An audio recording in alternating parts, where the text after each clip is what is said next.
Hello, this is Ken Ferry with this week's Boots in the Field report. Harvest is underway in a lot of areas. Some areas are hammered down on both corn and beans, especially to the south. Other areas are dipping in and looking for dry corn. Locally, things here were somewhat quiet last week. I think it'll pick up a lot more this week, and of course, next week, I think we'll see a lot of movement. This is one of those years where you're pecking around trying to find the next dry field, and then when you look up, you find out you're half done and feel like you've hardly even started. Crop reports coming in from the guys in the Winchester area. They thought they were about 20% done with corn, 10% with beans. Getting a good start there. The April corn was swinging from 210 to 270, but it sounded like a lot in the 230 range.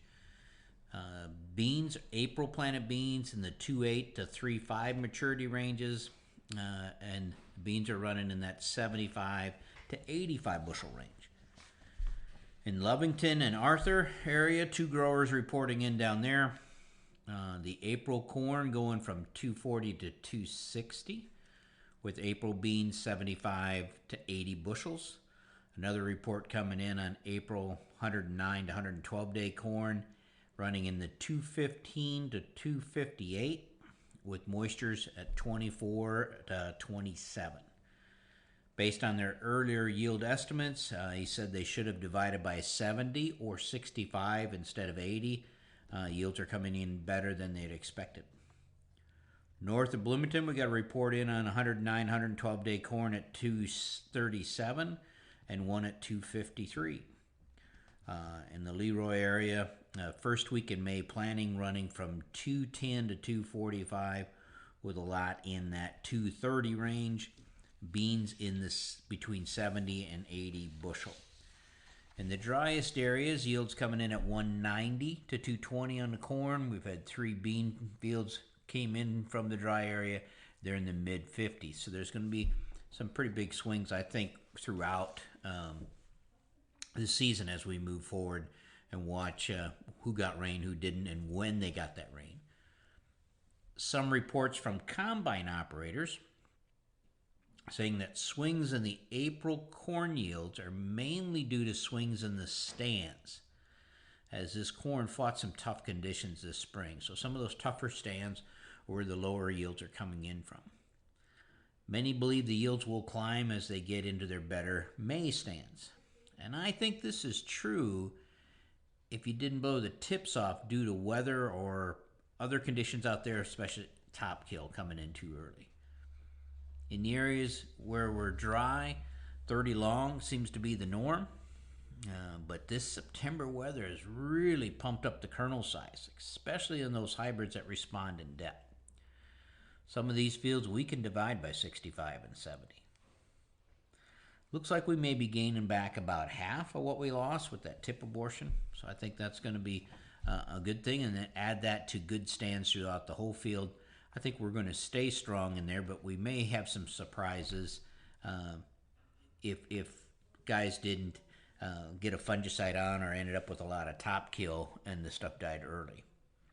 Operators say the corn test weights are high, and I expect high test weights to stick with us most of the season, especially again those fields that had what we call that photo finish, where they were green in the middle and on top coming into that black layer. Those fields that showed the top kill too soon, though, some of those that were in, they got some pretty light ear tips. You can tell the tip aborted, put in that gray layer, and it's kind of a rubbery tip, but it kind of shatters pretty easy. And that is going to mess with those test weights. So some of these fields with the early top kill, and again, usually that's going to be some form of stress that plant just couldn't handle.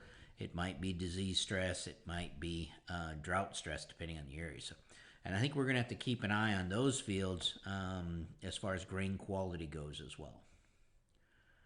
Operators are talking about beans cut and tough, green stems with dry beans. And I think that's kind of become the norm. We're just going to have to suck that up and keep moving on those beans so we don't end up fighting some beans shattering later on. Now, two things I need combine operators to have on their to-do list, make sure it gets done. One, calibrate these combines. With the slow start, now is the time to do these calibrations. This is especially true after last year here in Tar Spot Alley.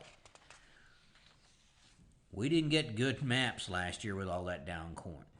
So managers, make sure you give your operators the time and support to get these combines calibrated. I know, it's a frustration, guys, but good yield maps are where the foundation is for a lot of decisions from here forward. So a lot of decisions yet to be made are going to come from good maps. Operators, if you have any questions on getting that good calibration, call the office in here and talk to the guys and they'll help walk you through it. The second thing I need operators to do is check your harvest loss. And I kind of thought this was high on every operator's list until last year. I know where the corn is down, last year combining was frustrating, but we left too much crop out there last year. So again, let's stay on top of it. And let's get on it now as the season's starting out slow, but you got to keep checking this throughout the whole season. Let's not leave any of this expensive corn or beans out there, or at least not any more than we have to. Let's keep those losses down under 2 bushel. The 10-day forecast looks awesome for harvest.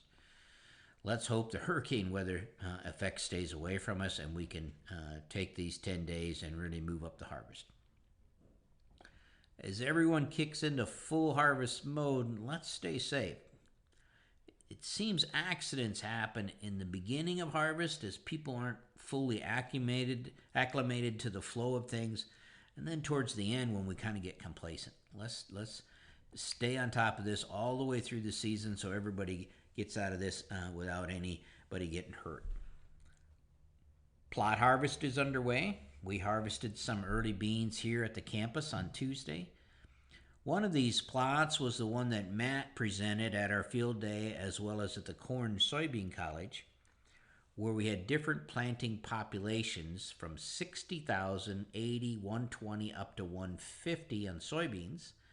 If you remember, we did this with a straight line bean and a bush bean with maturities ranging from 2.9 all the way up to 4. And we did that in 30 and 15-inch rows. Now, we were able on Tuesday to harvest 3 varieties. We got the 2.9s up through the 3.5s harvested. The 3.7s through the group 4s are still too green and they'll have to go on the next run. The yield data as well as the other plots on the Corn College campus will be added to our winter virtual Corn College.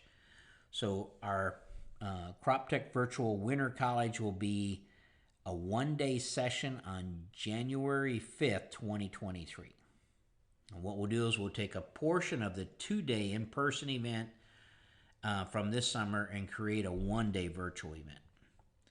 The day will include updates of yields from the plots that you guys toured when you're here, as well as live Q&A segments throughout the day. The virtual meeting will be on the Webinar Jam platform and is tentatively planned to run from 8 to 4 with a break in there for lunch. So no camera or microphone will be needed. Attendees just can submit questions through the chat and we'll be able to answer them on that day. This event will be up for viewing for 2 weeks after the event, so we get a chance to go back and review or catch it in the evening if you're too busy. Registration is open for this on our website. Now, those of you who attended this summer's in-person event, you are automatically registered for the event. Those of you that didn't make it to our 2-day event, this is a way to pick up a lot of the information that was shared. Of course, we can't get it all in there in one day, but this is a good way to pick up a lot of it. We had great attendance to the virtual day last year and good feedback. The soil testing crews are out cleaning up the acres behind the combines. If you have any fall testing needs not turned in yet, let's get that done, as it takes our GIS crew a few days to prep a field for the samplers. For you guys that are plot partners with plots to harvest, give us as much lead time as possible so we can get the equipment and the people to you. To stay up to date, Check out our website at croptechinc.com and subscribe to our podcast, Boots in the Field Report. Keep her safe, keep her moving.